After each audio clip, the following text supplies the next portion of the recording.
આજ રોજ માજલપુર પ્રખંડ દ્વારા બાંગ્લાદેશની અંદર ઇસ્લામિક જહાદીઓ દ્વારા હિન્દુઓની જે ક્રૂર હત્યા થઈ રહી છે એને બજરંગ દળ વિશ્વ હિન્દુ પરિષદ સખત શબ્દોની અંદર વખોડી કાઢે છે અને સરકારની પાસે માંગણી કરે છે કે બાંગ્લાદેશના જિહાદીઓ સામે કડકમાં કડક કાર્યવાહી કરવામાં આવે।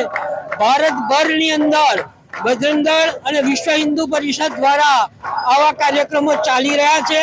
એના ભાગરૂપે માજલપુર પ્રખંડની અંદર પણ કાર્યક્રમનું આયોજન કરવામાં આવ્યું છે।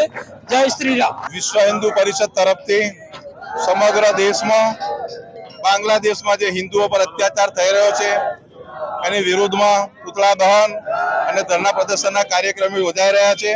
તેના જ ભાગરૂપે વડોદરા મહાનગરના માજલપુર પ્રખંડમાં પણ આજે કટ્ટરવાદી જેહાદી આતંકવાદીઓના ઇસ્લામિક આતંકવાદના પુતળાનું દહન થઈ રહ્યું છે।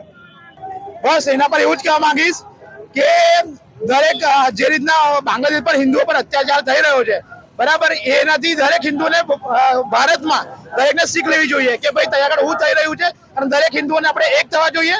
અને આ જે જેહાદીઓ છે અને જે કટ્ટરતાથી જે હિન્દુનું નરસંહાર અને જે બર્બરતાથી જે હત્યા કરી રહ્યા છે એના પર આવાજ ઉઠાવીને બધાએ એક થવું જોઈએ, દરેક હિન્દુને એક થવું જોઈએ। માંજલપુર પ્રખંડમાં આનો વિરોધ પ્રદર્શન થયો છે ઉગ્રતાથી। આ રીતના ઉગ્રતાથી અને આપણે પુતળા દહન કરીને આપણે વિરોધ કરવામાં આવે છે। સન્ની પરમાર, માંજલપુર પ્રખંડ બજરંગ દળ થયો છે।